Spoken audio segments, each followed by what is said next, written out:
Thank you, bunch of weirdos, to the third episode of Season 3 of the Manchester United career mode. And guys, I did that little bitty of an intro because I feel like I didn't give James Rodriguez enough of his due right here. So I went ahead and made him a little bit of intro, and they're just so darn fun to make. I'd start including more of them into a couple more microphones. But guys, we are back in it to win it. We have, in this episode, more transfers for you to come. I mean, we transferred in so many amazing players already, but we got even more coming in, as well as our first match in the Barclays Premier League, and then the Super Cup up against the Europa League winners, Shaka. Ooh, baby. It is going to be interesting. We get to see how we do up against the big boys in Shaka, as well as see how we do in the league right here. And as you can see, I'm going to keep on putting training a little bit down. And the big player that we're chasing, well, I don't know if he's a big player, but he's a big youngster, is the way that we should call him right here. It's Kingsley Coman of Juventus. Well, technically, he's probably going to be bought by Bayern, but in this career mode, you have to wait the 2 years for him to actually get returned to Juventus before you can properly pursue him, and that's what we're going to do on here. Trading chip in that piece is going to be Pione Sisto. He's been lovely. He was absolutely scintillating in the first season, but under Jose Mourinho's reign, he hasn't really been used all that much, so I thought might as well move him on. He's a talented youngster as well. Get him some play. I could actually see Juventus being a lovely place for a player like Pione Sisto to go ahead and get some playtime out there and develop into a wonderful player.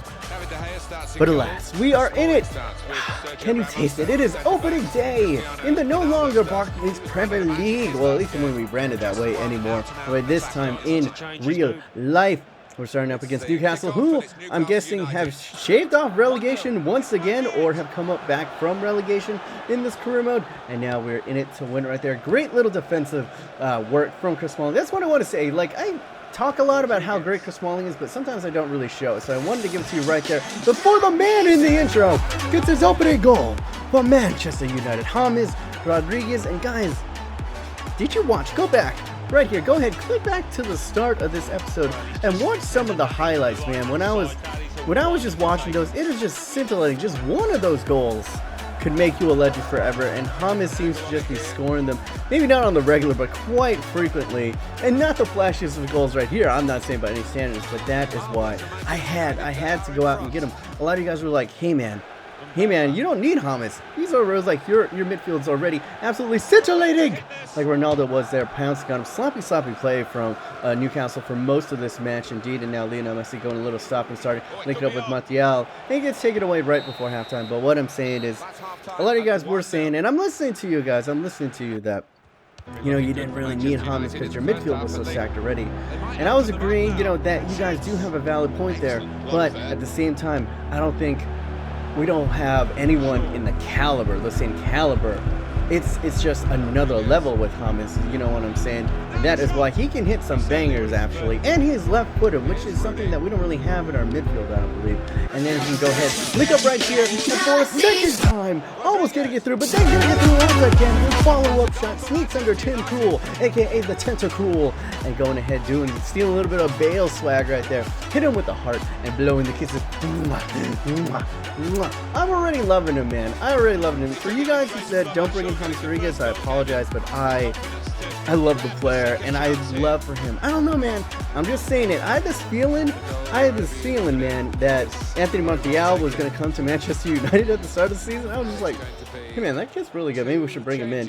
And we did, out of nowhere. I'm having this feeling right now that, James has been kind of in and out of the Real Madrid lineup, could possibly come to United IRL. This is just a shot in the dark. I don't have any insider information because I'm just a dumb American. That's all I'm saying right here. Now Chicharito into the game. Seeds basically an unmarked Cristiano. How did he get this open? I had to do something a little bit fancier than just take it in and punish him.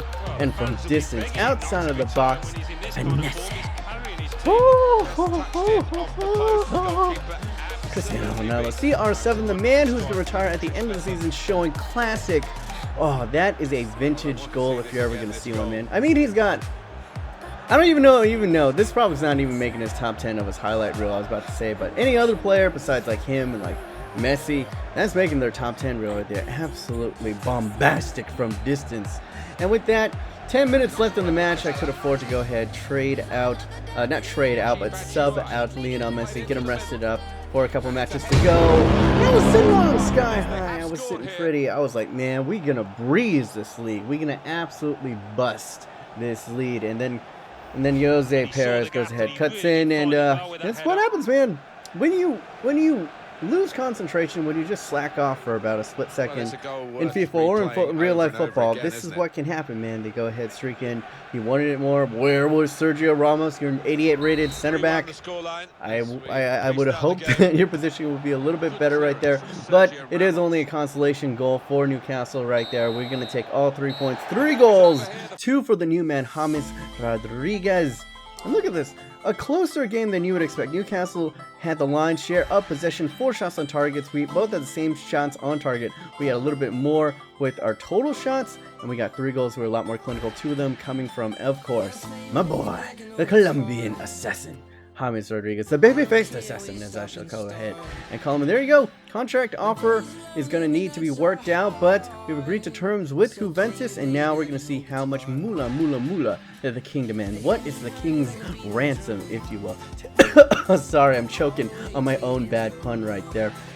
But here we go. Squad rotational player. Because let's be honest, he's 77 rated. He's going to be sitting behind the likes of, you know, freaking Memphis Depay. Martial can be on the wing. Freaking, we have just so many talented players. And we have those talented players for things like this right here. As you can see, none of the big names in this match besides David De Gea. We're starting a backline as Death Row, John Stones, fosu-mensah, and Florenzi.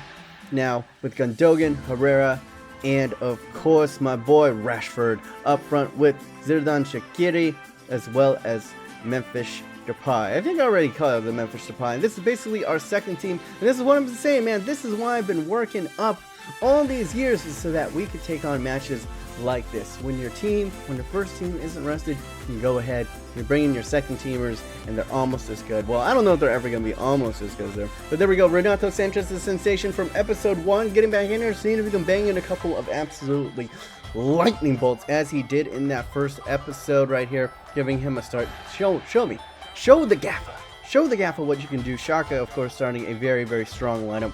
One of the most bright teams in Germany. A little bit surprised that he did win Europa, I will admit. You would think, you know, the likes of maybe, well, I guess Borussia Dortmund wasn't in that one. But we're going to face off up against Schalke right here. Winners of the Europa League. Who will be winners of this UEFA Super Cup? Tune in and find out. Morales, and they almost strike first, but Huntelaar gets a free shot onside, but pings it right at David De Gea. And it was all Schalke early on, as you can see there. Maximilian Meyer linking up a talented young lad, and then we finally hit him on the counter right there. Memphis Depay cutting inside, gets taken down, and Schalke were not to be trifled with. Montip over there with the clearance, and almost nothing, guys. We had almost nothing offensively. It was a cagey defensive half. Most of the good chances going to Schalke in that first half, but then Shaqiri played in on goal, goes through, and no one made the gamble to the back post right there. And then it would be Schalke once again, guys, hitting it over to the Huntelaar for this and pinging it off the inside of the post. Maximar goes for it, and Huntelaar goes for it again, but Gundogan is there to go ahead and actually parry it away at the last second. 66th minute, we're bringing in reinforcements. Bazor, Alan Halilovic, and the sweet Chicharito, while Franco Di Santo coming in for our Jan Huntelaar right there. And there will be more Schalke. There was something about this match right here, and absolutely atrocious defending once again, but David De Gea bailing us out once again. And then 92nd minute, it goes in on through, but Chicharito cannot latch onto it, and we are going to extra time in the Super Cup, ladies and gentlemen. I was just frustrated this whole entire match. I couldn't get our offense going for some reason. With these bunch of players, a lot of them, a couple of them new, but most of them I have been playing with, and a golden opportunity for Chicharito right there. And that is the goal that Chicharito tends to score, that predator-type goal. And now Renato Sanchez trying to get onto it, but Choupo-Moting going ahead and parrying it away. Good defensive hit. Now they're on the counterattack. Now what is he going to do? Puts it inside. Beautiful pass, and it's a 3-on-1. Can we get anything onto it? Sissoko goes it. What does he do? He gets it down, goes near post, and David De Gea lets that sneak right underneath him. And I cannot fault him. It was a terrible counter for us. We were going on that ultra attacking. I wanted to get this goal to seal off the game. We get hit on a ferocious counter, and David De Gea could have done a little bit better, but they deserve it. Schalke were all over us this whole entire match. and I have to say that it was deserved that they finally get a goal. We played horrendous, guys, absolutely horrendous.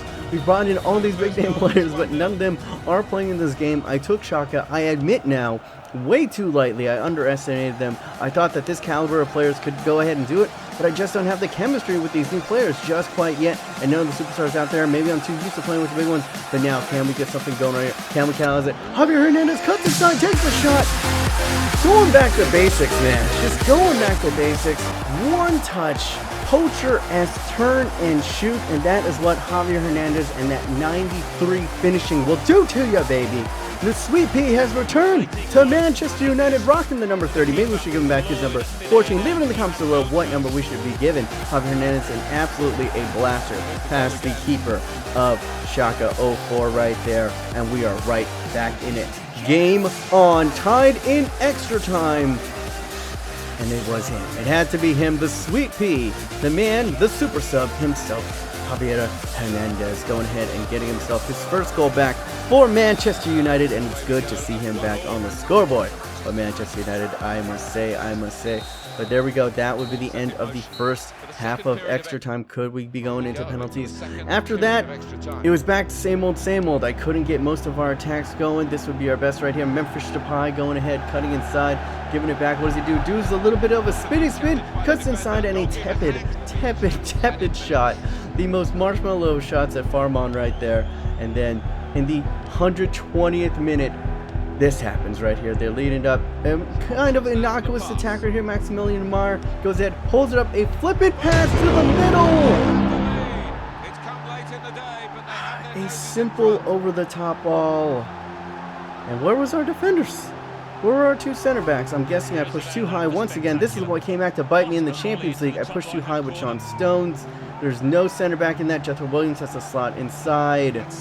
Where was Timothy Fosu-Mensah in here? Too high up the pitch, and we're playing with essentially a back three, a simple over-the-top ball in the 120th minute. And that is it. We lose. We lose the Super Cup. I don't know how often this has ever happened where... Well, didn't it just recently happen? Like, I think Barcelona, didn't they lose? Or they got really close to losing to Sevilla, like either this year or a couple years back. So, at least we're in good company right here, but... frustrating. This was one of the most frustrating matches of FIFA that I've ever played. I don't know what was going on. I thought we were just absolutely going to breeze. It's not the biggest deal. Not a lot of people brag about the Super Cup, but I'd like to win this, you know what I'm saying? And it is quite annoying. It is quite annoying as we go ahead and we watch another team go up there and collect some silverware instead of us.